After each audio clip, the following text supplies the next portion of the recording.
मंत्रालय और नेटफ्लिक्स द्वारा प्रस्तुत।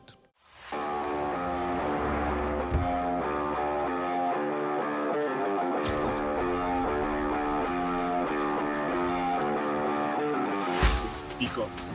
There are peacocks on this one. Nice.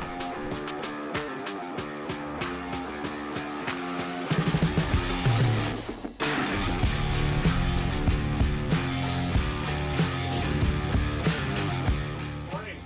Great to see you. Welcome. Where did you get?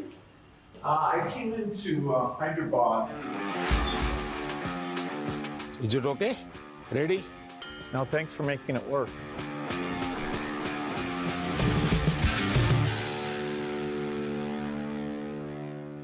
Bill, आपका स्वागत है और मुझे खुशी हुई। वैसे इस बार हमारे मिलने में शायद बहुत बड़ा गैप हो गया।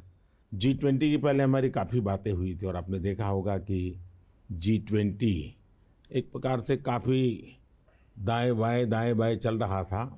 अब पूरी तरह उसका जिस हेतु से G20 का जन्म हुआ उस पर हम एक मेन स्ट्रीम में ले पाए हैं और शायद आप भी अनुभव करते होंगे। Well, the G20 is way more inclusive, and so it was fantastic to see that India, in hosting it, really raised things like digital innovation and how this South-South collaboration can be far more than just the dialogue with the North. It can actually be a system that improves health. And, you know, our foundation is so excited about the positive results that you've achieved here in India, that we'll be a partner in trying to take that into many other countries.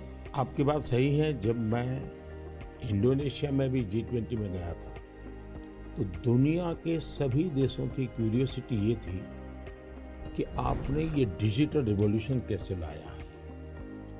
और तब मैं उनको समझाता था, एक तो मैंने इस टेक्नोलॉजी को डेमोक्रेटाइज कर दिया है कि किसी की मोनोपोली नहीं रहेगी। ये जनता का होगा, जनता के द्वारा होगा और जनता में जो भी उभरती हुई टैलेंट इसमें वैल्यू एडिशन करेगी वो करती चलेगी, ताकि कॉमन मैन को भी टेक्नोलॉजी पर विश्वास पैदा होना चाहिए। जैसे 10 डॉक्टर होते हैं, सब MBBS होते हैं, लेकिन एक डॉक्टर के पास ज़्यादा लोग जाते हैं क्योंकि उसका भरोसा बन गया है।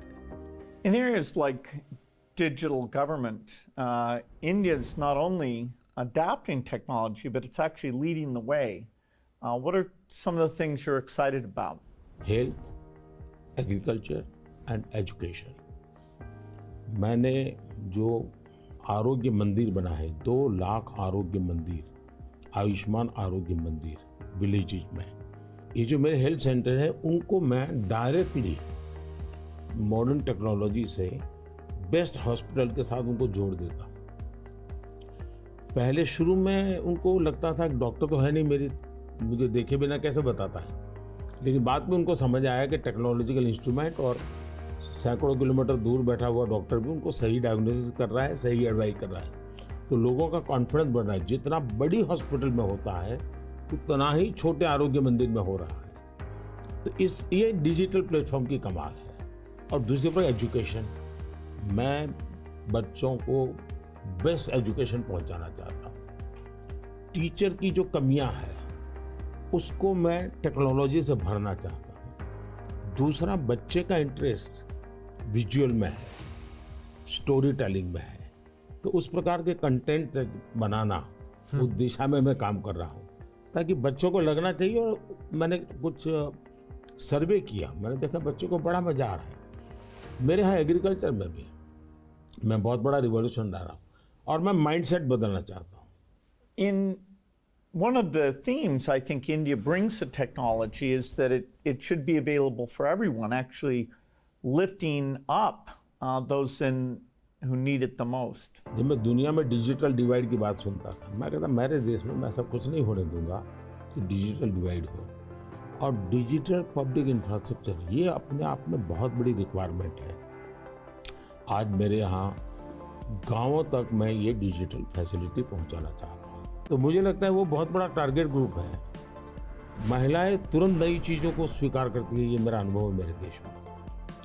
उनके अनुकूल कौन सी चीज़ें मैं टेक्नोलॉजी में ले जाऊंगा, तो वो एकदम से एक्सेप्टेबिलिटी बनती है। मैंने एक कार्यक्रम लिया है नमो ड्रोन दीदी, उसके पीछे मेरे 2 लक्ष्य हैं। एक तो मैं भारत के गांवों में 3 करोड़ महिलाओं को लखपति दीदी बनाना चाहूँ, और वो भी एक गरीब परिवार से। तो मैं एक साइकोलॉजिकल चेंज करना चाहता हूँ। ये छोटी छोटी चीज़ें नहीं, बड़ी चीज़ें करनी है। दूसरा, गांव में महिलाएं मतलब यही काम करेगी, भैंस को चराएगी, गाय को चराएगी, दूध दोहेगी, नहीं, मैं उसके हाथ में टेक्नोलॉजी देना चाहता हूँ। मैं साइकोलॉजिकल चेंज लाना चाहता हूँ। गांव के सब लोगों को लगना चाहिए कि ये हमारे गांव को बदल रही है। एग्रीकल्चर को मैं आधुनिक बनाना, वैज्ञानिक बनाना, ये ज़रूरत मैं देखता हूँ, और उसी लिए मैंने ड्रोन दीदी का, और बहुत सक्सेसफुल चल रहा है। मैं इन ड्रोन दीदी से इन दिनों बातें करता हूँ, उनको इतनी खुशी है, वो कहते हैं हमको साइकिल चलाना नहीं आता था, आज हम पायलट बन गए, हम ड्रोन चला रहे हैं। सोचने का तरीका बदल गया है।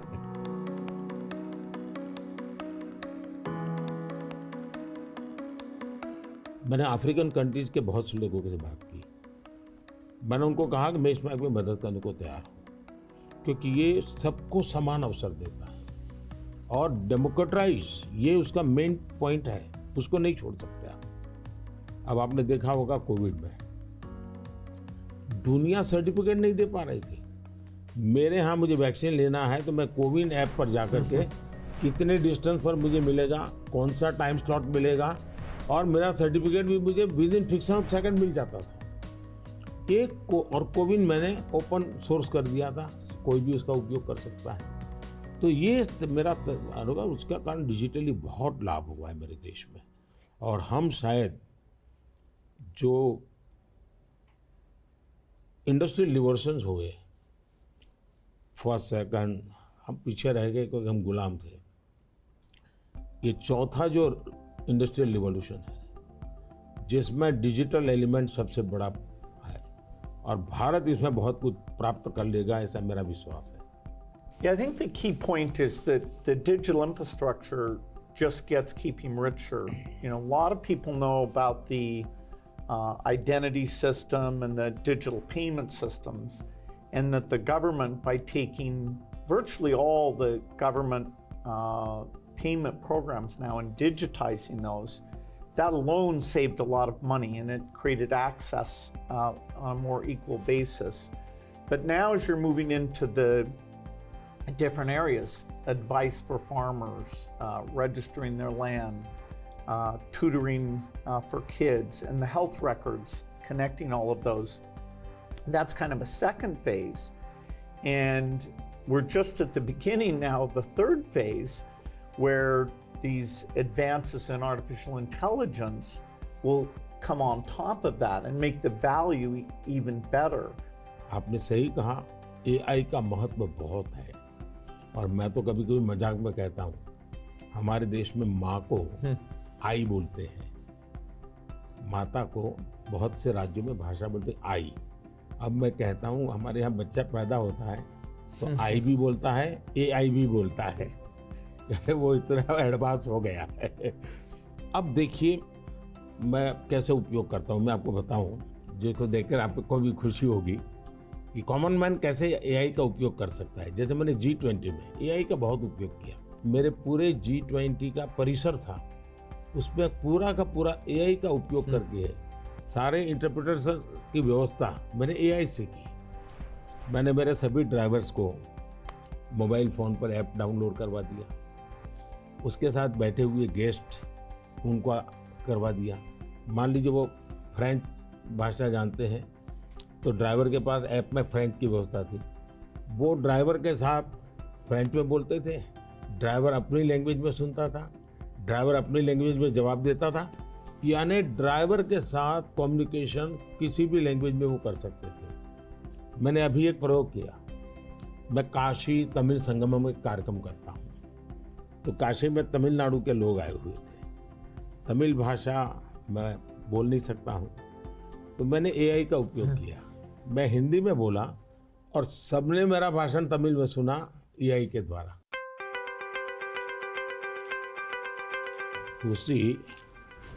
I am using my NaMo app, और मैं एआई का बड़ा उपयोग करता हूँ और मेरे लिए पूरे देश में बहुत काम आता है।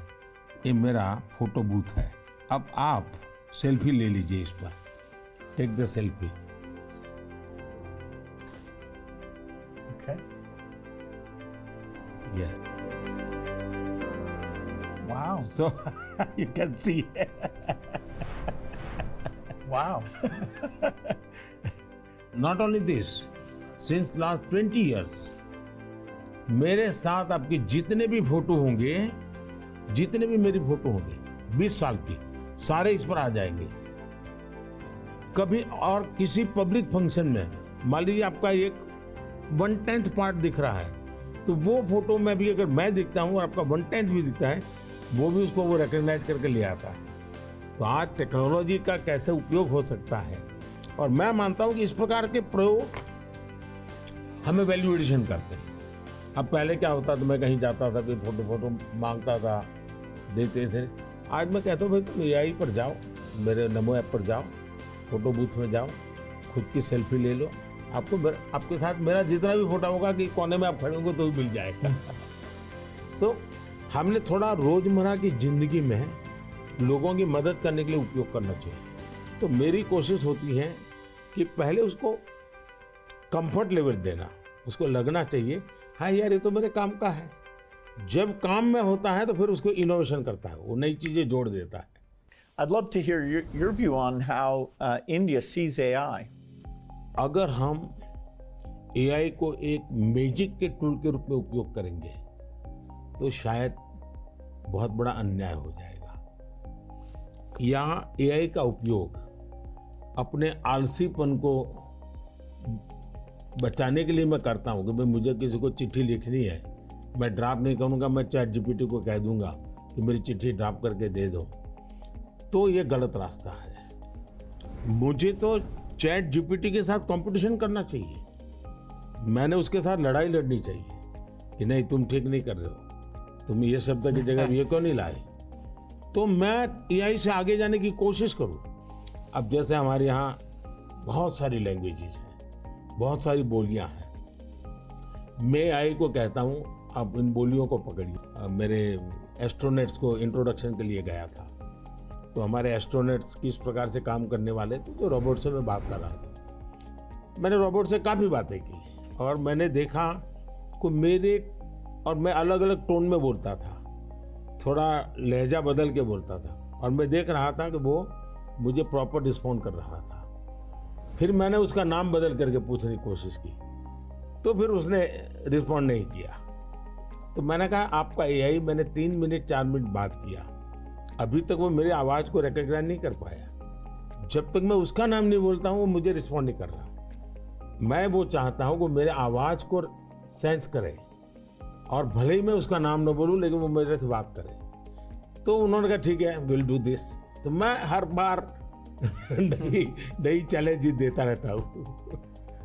Yeah, it's early days in AI, and I think everyone who uses it, in the same day you're surprised at how good it is, and you're also surprised at how bad it is. It'll do things you think are hard, and then it'll fail to do some things you think are easy. I started my trip here in Hyderabad, which was a nice occasion because Microsoft is celebrating 25 years in the country, and that's been such a fantastic experience. So I was definitely challenging the team there. Hey, we have to make the accuracy better. And for now, it's like a co-pilot. It helps suggest things, but the final decision about medicine or the letter you want to write, the final decision, we still have to review that, even though it may make us a bit more creative and a bit more productive.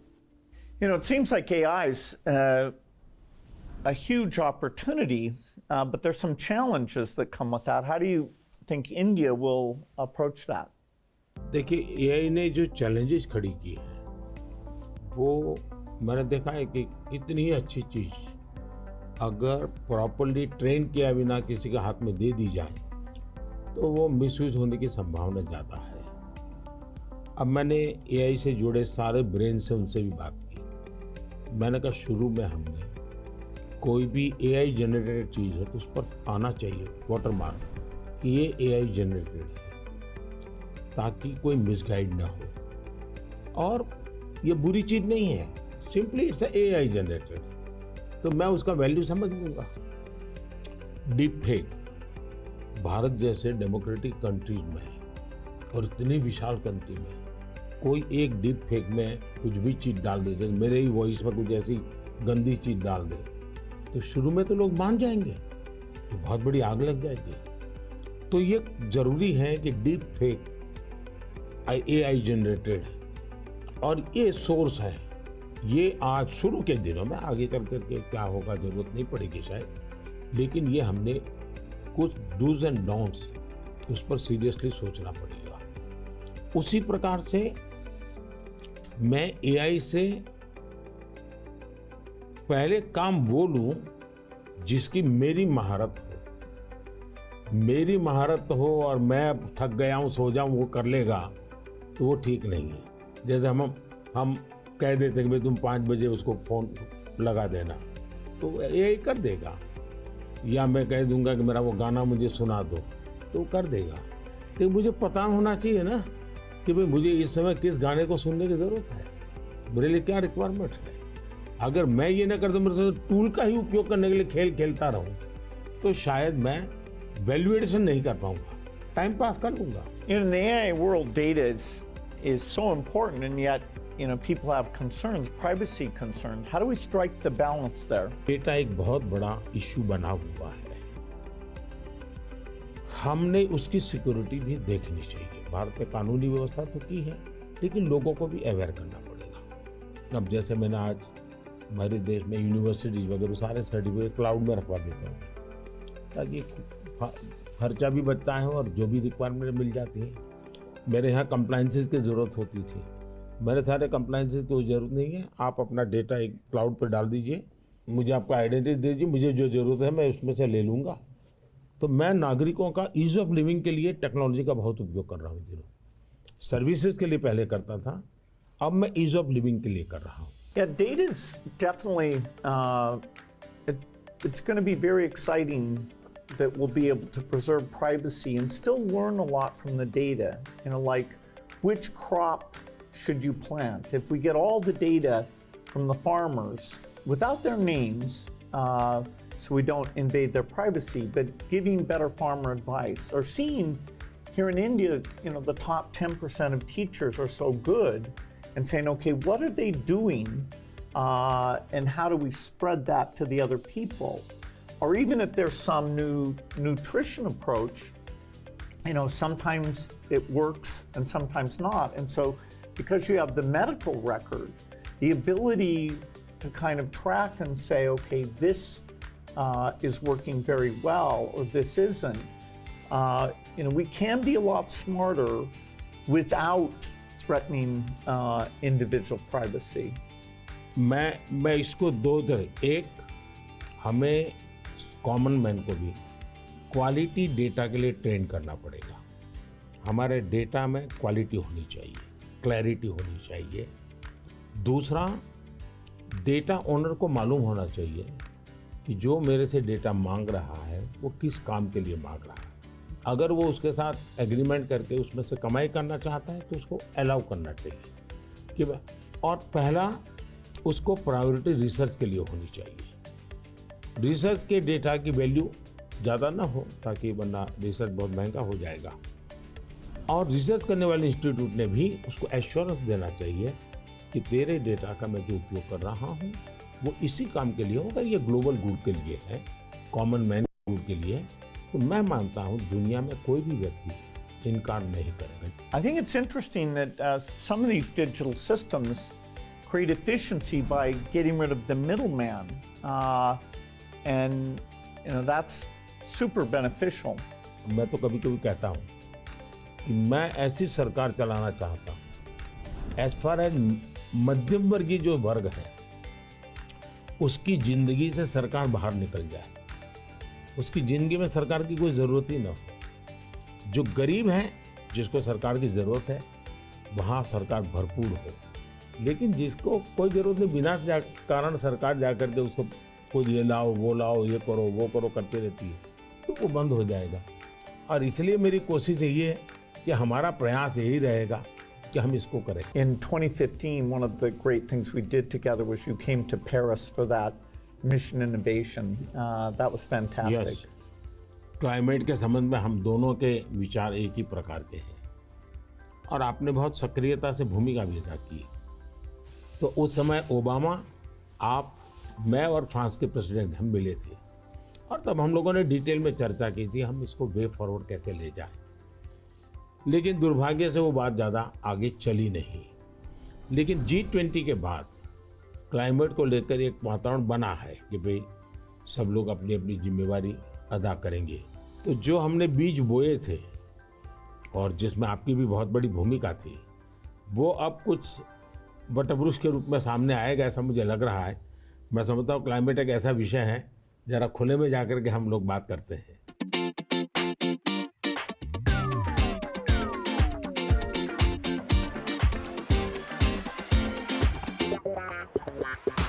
If you're ever coming to the United States, I'd love to have you come to Seattle. I'll be happy to come. No, fantastic. Please, I'm over yeah. here. Yeah. Is it okay? Huh? हाँ।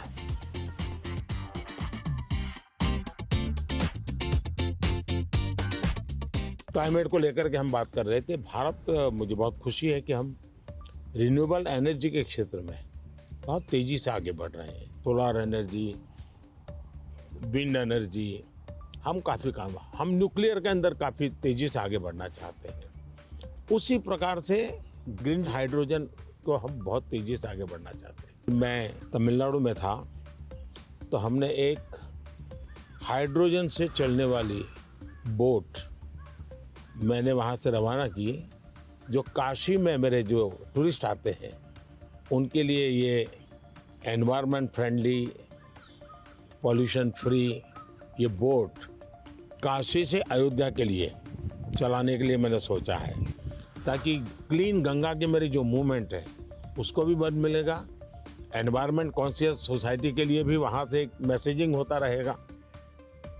Well, India brings to the climate change a rich history of caring about the environment. How do you see connecting those? हमारे यहाँ reuse, recycle ये हमारे nature में है। अब देखिए ये जो जैकेट है ये रिसाइकल मटेरियल का है, लेकिन ये रिसाइकल मटेरियल की भी विशेषता है। इसकी विशेषता ये है, जो टेलर के यहाँ कपड़े के टुकड़े निकलते हैं ये सारा वेस्ट इकट्ठा किया हुआ है। फिर जो पुराने कपड़े हैं उसको भी इसमें लिया हुआ है और 30-40% वेस्ट प्लास्टिक बोतल को लिया हुआ है और उन सबको रिसाइकल करके ये कपड़ा बना है। Yeah, the innovation both here in India and the world is coming along. Are the goals that we set, staying below 1.5 degrees, we probably will miss that.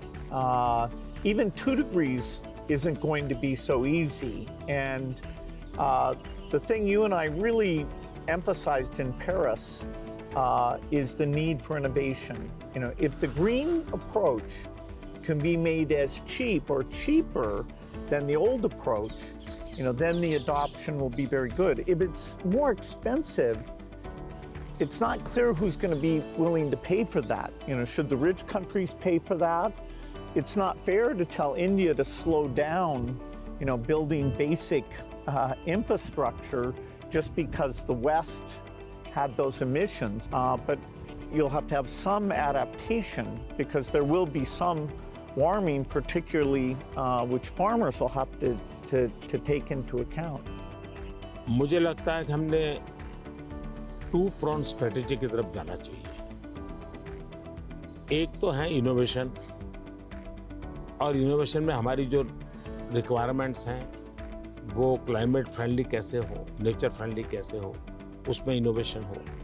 Bharat ने अभी अपने इस बजट में 1 लाख करोड़ रुपए का कॉर्पस फंड बनाया है और यंग जनरेशन को हमने कहा है कि आप इनोवेशंस के लिए आइए। 50 साल तक इंटरेस्ट फ्री लोन हम देंगे और आप इनोवेशन कीजिए। 1 लाख करोड़ रुपया एक महीना, जो अपकमिंग टेक्नोलॉजीज है, फ्यूचरिस्टिक टेक्नोलॉजी है, उस पर आप रिसर्च करिए, इनोवेशन कीजिए।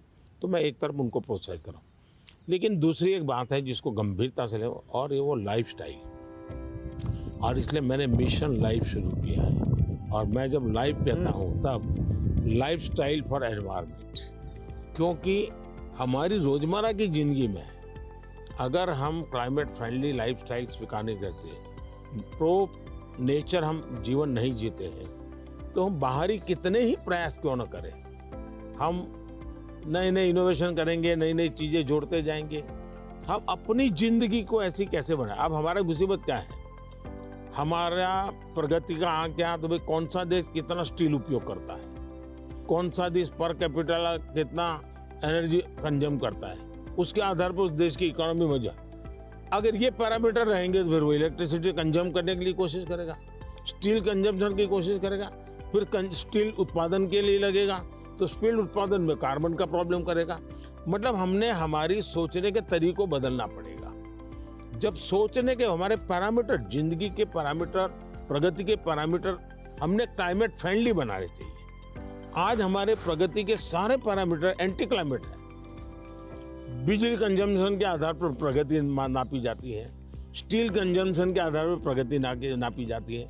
Yeah, I've been interested in your discussions about green GDP. Update me on your thinking. मैं तो कहता हूँ दुनिया को ग्रीन जीडीपी के कंसेप्ट को डेवलप करना चाहिए कि भाई तुम्हारी टोटल जीडीपी में ग्रीन जीडीपी कितनी है, टोटल रोजगार में ग्रीन रोजगार कितने हैं। हम एक नया आखिर टर्मिनोलॉजी बदलनी चाहिए दुनिया की। तो मैं समझता हूँ कि समस्या का समाधान हो सकता है, लेकिन अगर मैं कहूँगा मैं तो जितना उपयोग करता हूँ करूँगा, मैं तो इतनी बिजली उपयोग करूँगा, मैं इतना पानी बर्बाद करूँगा, मैं ये करूँगा। Now, getting consumers involved in this, where they prefer the product that's the clean product when they're buying a car, when they're buying any product, and changing their food consumption. Even if they don't go all the way to be a vegetarian, they can eat less beef and more chicken, or less chicken and more fish. They can moderate a bit, and we know that also has some health benefit as well. Not only that, मैं तो कहता हूँ vegetarian में भी सोचने की improvement जरूरी है। वेजिटेरियन में जैसे मिलेट, मैं यूएन के साथ मिलकर के मिलेट ईयर मनाया।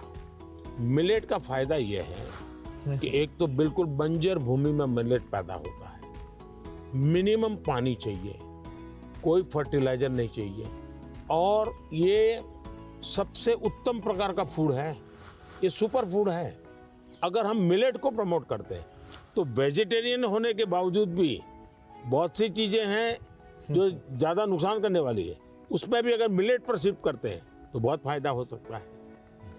Yeah, when I was in Odisha, they were talking about how millet had been popular a long time ago, and then it came out of favor, and now there's a joint program with the foundation and the government. It's coming back up, and they even took me to some shops where the women were there showing these very nutritious, and actually they tasted good to me, millet crops. So that's a good message मैं for the देख world. रहा हूँ जी, millet में इतना बढ़िया production आना शुरू हो गया, अच्छी अच्छी कंपनियां मिलेट प्रोडक्ट में आ गई, और एक प्रकार से उसका वैल्यू एडिशन हो गया।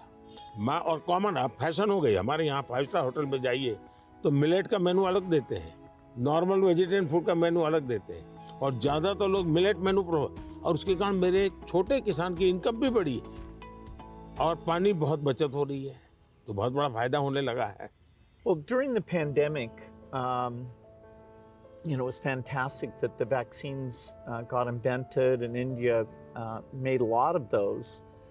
Sadly, in many countries, the fear of vaccination and even rumors about vaccines became a big problem. And you had actually very little of that here in India. So I'm curious, how did you manage the communication, and why do you think it came out better here? बहुत ही बढ़िया सवाल आपने पूछा है। एक तो मैंने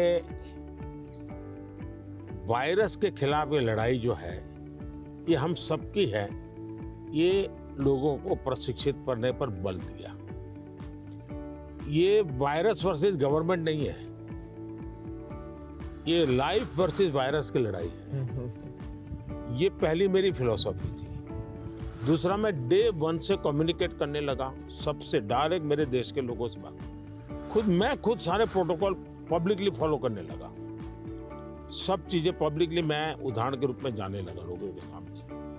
फिर मैंने कहा भाई ताली बजाओ, थाली बजाओ, दिया जलाओ। हमारे देश में इसकी बड़ी मजाक करने के प्रयास हुआ, लेकिन मुझे लोगों को विश्वास में लेना था कि भाई हमें ये लड़ाई साथ लड़नी है। जब ये विश्वास बन गया कि हमें अपनी जिंदगी बचानी है और औरों की जिंदगी बचे इसमें मदद करनी है, तो एक प्रकार से मास मूवमेंट बन गया। और उसके कारण मुझे बाद में जो भी चीज कहता था देशवासियों को, वो मुझे मदद करते। फिर मुझे क्वेश्चन नहीं करते थे कि मास्क लगाना चाहिए कि नहीं लगाना चाहिए, उनको लगता था। और लोग भी एक दूसरे को कहते थे मास्क लगाओ। तो ये जन आंदोलन बन गया। एंड डेमोक्रेटिक वे में डंडे से काम नहीं होता है, आप लोगों को एजुकेट कीजिए, उनको कन्विंस कीजिए और उनको साथ लेकर के चलिए। ये मेरा बहुत बड़ा अभियान रहा और उसके कारण मुझे वैक्सीन में बहुत बड़ी सभा, किसी ने मुझे रोका नहीं। आर्थिक रूप से मुझे बहुत बड़ा बोझ आया क्योंकि मुझे वैक्सीन बनाने में रिसर्च करनी थी। फिर विश्वास दिलाना था कि यही वैक्सीन चलेगी, तो मैं खुद सबसे पहले वैक्सीन लेने लगा। और मेरी 95 एज की मेरी माँ थी उस समय, मेरी माँ ने भी पब्लिकली वैक्सीन लिया, तो मैंने उदाहरण करके दिखाया, तो लोगों को भरोसा पड़ा कि भाई ये जिंदगी बचा सकती है। आने वाले दिनों में मैं सर्वाइकल कैंसर को लेकर के, खास करके बच्चियों के लेकर, मैं भारत में इस बार बजट में हमारी जो साइंटिस्ट हैं उनको बजट देना चाहता हूँ। और मैं उनको कहना चाहता हूँ इसमें भी आप लोकल रिसर्च कीजिए, वैक्सीन बनाइए और बहुत ही कम पैसों में मैं मेरे देश की सभी बच्चियों का वैक्सीनेशन करूँ और किसी भी बच्ची को कैंसर की संभावना ही न रहे वो स्थिति पैदा करूँ। उस दिशा में इन दिनों में काम कर रहा हूँ। जब मेरी नई सरकार बनेगी तो मैं सबसे पहले उस दिशा में काफ़ी पैसे रिसर्च में लगाना चाहता हूँ ताकि मेरी बच्चियों की जिंदगी बचे। मैं एक इंटरेस्टिंग बात बताना चाहता हूँ। सरदार वल्लभ भाई पटेल 1930 के आसपास अहमदाबाद म्युनिसिपल कॉरपोरेशन, उस समय नगर पालिका होती थी, उसके मेयर थे। और उस समय एक एपिडेमिक की स्थिति पैदा हुई, वैक्सीनेशन करवाना था। कुछ लोगों ने रिलीजियस कारणों से उस समय वैक्सीन लेने से मना कर दिया, रेजिस्ट किया। तो सरदार वल्लभ भाई पटेल ने बड़ा कड़ाई की और कंपल्सन किया कि भाई मुझे सारे की जिंदगी बचानी है। यानी ये रेजिस्टेंस दुनिया के हर देश में सदियों से चला आया रहा, लेकिन अगर उसको ओपन अप करके हम करें तो शायद ठीक हो जाता है। तो मैंने सुना है कि आप गुजरात स्टैच्यू ऑफ यूनिटी पर जा रहे हैं, आपने शायद उसके विषय में कुछ पढ़ा होगा, आपने जाने का कार्यक्रम बनाया है तो। No, I'm very much looking forward to that. I understand it's quite grand, much bigger than the Statue of Liberty. So that'll be fun to see. And also to meet some of the women's groups there and hear how they've gotten involved in tourism or how they see all the work that they do. इसकी बड़ी interesting story है, background information मैं आपको देना चाहूँगा। सरदार वल्लभ भाई पटेल की विशेषता ये रही थी, भारत को एक करने में उन्होंने बहुत बड़ी भूमिका निभाई थी, यूनिटी में बहुत बड़ा रोल किया। तो मैं जब गुजरात का मुख्यमंत्री था, मैंने एक मास मूवमेंट शुरू की। मैंने लोगों को अपील की कि हर गांव से मुझे खेत में जो उपयोग किया है औजार, उसका लोहे का टुकड़ा चाहिए। हर गांव से एक लोहे का टुकड़ा चाहिए, और वो चाहिए क्या, जिसका कभी न कभी खेत में औजार उपयोग किया है। तो हिंदुस्तान के 6 लाख गांवों से मैंने किसानों से लोहे का टुकड़ा इकट्ठा किया, उसको मेल्ट किया और उसका मैंने स्टैच्यू में उपयोग किया है। दूसरा, मैं हर गांव से मिट्टी लाया, उस मिट्टी का मैंने एक यूनिटी वॉल बनाया है। तो हिंदुस्तान के 6 लाख गांवों की मिट्टी उसमें है, और मेरा उसके पीछे स्पिरिट है यूनिटी का।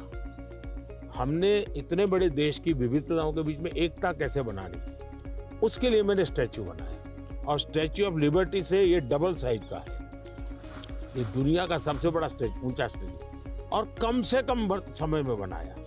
Yeah, I hope they have a video of the construction because I'm always fascinated how do you assemble something like that? इसका पूरा एक मैंने किताब निकाला है, स्ट्रक्चरल इंजीनियरिंग का पूरा। Okay. फिर फाउंडेशन स्टोन से लेकर के अब तक टेक्नोलॉजिकल इंप्रूवमेंट कैसा हुआ, उसका डिटेल स्टोरी है, वीडियोग्राफी भी है और बुक फॉर्म में भी है।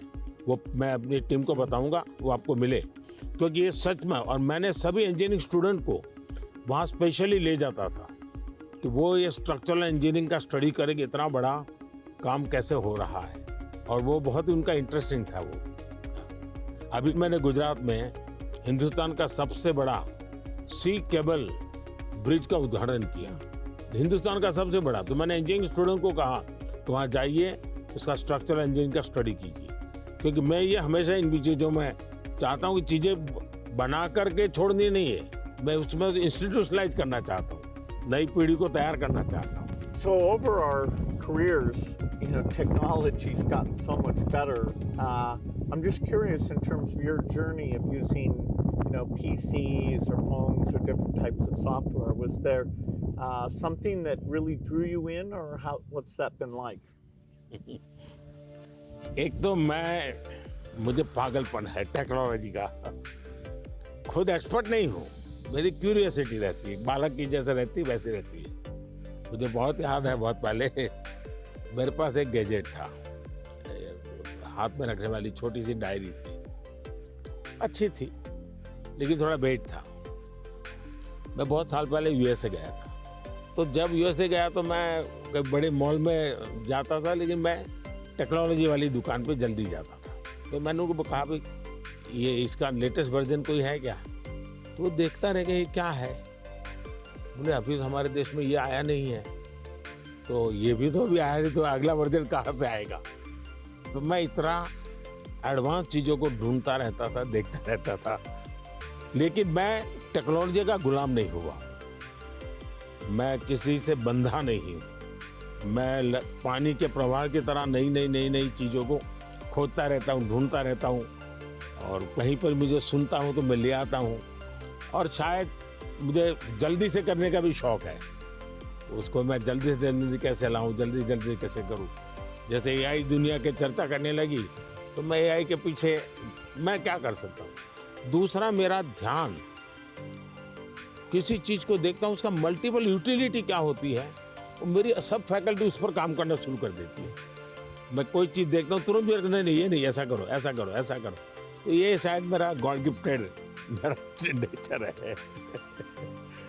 जो मैं समझता हूँ हमारे जो दर्शक हैं उनको शायद कुछ ऐसी चीज़ें हैं सुनना बहुत अच्छा लगेगा। आपकी ज़िंदगी के विषय में जो सुना है कि भाई गैरेज में आपने ज़िंदगी की शुरुआत की और वहाँ से यहाँ पहुँचे, उस जन्म में सबसे संतोषजनक पल कौन सा आया होगा? I'm so lucky. I was born at a time when the chip miracle happened. I got a very good education. I have kind of an optimistic view, so dropping out of school to take risk didn't seem that dangerous to me. I have to say, though, the most exciting thing is when you see people using the technology. When you go into a classroom and you see people using it. In a certain sense, I always wanted software for my own curiosity, and that I could take courses online and all that, and to see that other people, not only does it work for them, but it's kind of empowering them. That's been very gratifying. We still have a lot of limitations, but in that event with all the Microsoft India employees, it was kind of a milestone to see, okay, what had been a dream now was a group of brilliant people taking it to the next level. कौन सी किताब होगी जिसने आपको बहुत प्रभावित किया होगा? Well, I think the one, and people are going to read one, is Steven Pinker wrote one called The Better Angels of Our Nature. if you learn about the world, you see all the shortcomings. You know, children are still dying, and it can actually, the more you learn, it can seem very bleak. But the truth is, we have made incredible progress. You know, more children are surviving, and so we have to both be upset that it's not good enough, but also understand that incredible progress. And so I thought that book really captures that duality in a brilliant, brilliant way. One question I've always wanted to ask you is, you know, you're one of the hardest working people ever, but I'm just curious, when you do want to relax, do you have a game or something that helps you to take time off?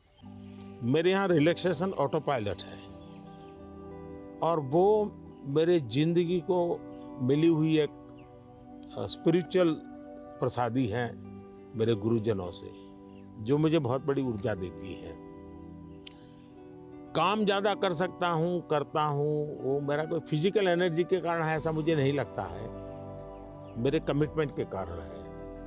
मेरे मन में हमेशा एक emotional attachment है कि जो mission मेरे सामने है मैं उसको जीता हूँ, मैं मिशन के लिए जुड़ जाता हूँ, जो इसलिए मुझे और कुछ दिखता नहीं है। तो एक तो ये वो कारण है। दूसरा, मेरा शरीर का ट्रेनिंग ऐसा हो गया, I can say body training. जैसे मेरी बहुत कम नींद है, मैं लेट नाइट तक काम कर सकता हूँ, मैं आज भी बहुत जल्दी उठ जाता हूँ और मैं हमेशा फ्रेश रहता हूँ।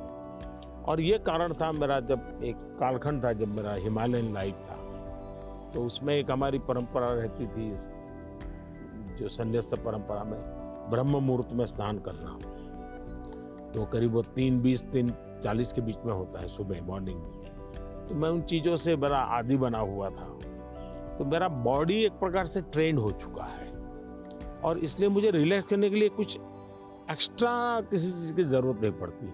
और उसके कारण एक कमी भी है कि मैं कोई एक्स्ट्रा एक्टिविटी जानता भी नहीं हूँ, क्योंकि मैं इसी में लगा रहता हूँ, अपने काम में नया नया करता रहता हूँ। तो ये एक अच्छाई भी है, कमी भी है। Well, we've had fantastic partnership working together, and I see many opportunities to do even more. So look forward to talking again, whether it's the next time I'm here or hopefully I'll see you in Seattle sometime. मुझे बहुत अच्छा लगा और कई विषयों पर ऐसे गप्पे मारने का मौका मिला। वैसे भी जब भी मैं आपके साथ मिला हूँ, मैंने आपका काफ़ी समय भी लिया है हमेशा, क्योंकि आप पूरी दुनिया घूमते हैं, आपके मन में गरीबों के लिए कुछ करना, न्यूट्रिशन में कुछ करना, एजुकेशन में कुछ करना, हेल्थ में करना, ये मैंने फील किया है कि आप मन से कमिटेड हैं। तो मुझे हमेशा लगता है कि आपके पास नए विचार होते हैं, नए, और आज भी आप नए विचारों के लिए उत्साहित होते हैं। आप आराम से ज़िंदगी गुजारना नहीं चाहते, तो इसलिए मुझे हमेशा आपके साथ बात करना अच्छा लगा है और मुझे हमेशा कुछ न कुछ जानने को मिला है, सीखने को मिला है। और मैं सोच भी नहीं सकता हूँ कि आपका राजनीति से कोई लेना देना नहीं है। मैं पूरी तरह राजनीति में डूबा हुआ व्यक्ति हूँ, लेकिन हमारे बीच में ऐसी वेवलेंथ है कि हम दोनों अगर साल में 4-6 बार नहीं मिलते तो कभी महसूस होती है। लेकिन आज आए, आप समय निकाला, मुझे बहुत अच्छा लगा। मैं आपका बहुत आभारी हूँ। Thank you. Thank you. Sir. Thank sir. Thank you. Thank you.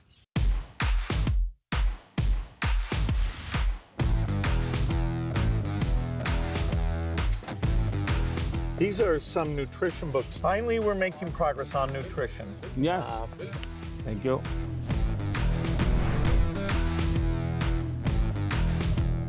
Tamil Nadu में थूथुकुडी, वहाँ पर ये मोती बनाते हैं और एक प्रकार से पर्ल सिटी के रूप में जाना जाता है। बहुत बड़ा काम वहाँ के फिशरमैन करते हैं। मैं गया था, मैंने सोचा आज आपको ये दिखाऊंगा भी और आपके लिए ले जाऊंगा। Very generous. Thanks so much. Bharat में वैसे टेराकोटा एक बहुत पुरानी परंपरा है, लेकिन ये तमिलनाडु का आर्ट है।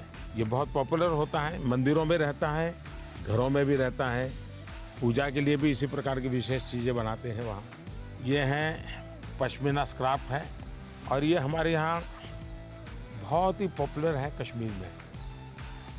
ये केसर है, ये भी कश्मीर का है। सारा किसानों का ये पूरा वैल्यू एडिशन होता है। और बहुत ग्लोबली एक्सपोर्ट होता है ये। हमारे यहाँ वोकल फॉर लोकल मेरा एक मूवमेंट चल रहा है, और दूसरा मेरा वन डिस्ट्रिक्ट वन प्रोडक्ट को मैं बहुत प्रमोट कर रहा हूँ। मैं कहीं भी विदेश जाता हूँ, मेहमानों को कुछ देना है तो किसी डिस्ट्रिक्ट के लेकर जाओ, उस डिस्ट्रिक्ट के लोग प्राउड फील करते हैं। ये दार्जिलिंग चाय है, ये नीलगिरी चाय, और मैंने देखा आपने चाय पे चर्चा की। That was fun. Yeah. और ये सारी वन डिस्ट्रिक्ट वन प्रोडक्ट में बहुत ही पॉपुलर हो रहा है आजकल। तो मैं चाहूँगा ये सब आपको, मेरी यादें आपके साथ रहें। Yes, you're very generous. I look forward to that. It'll remind me of Thank you. our time together. Thank you. Thank you.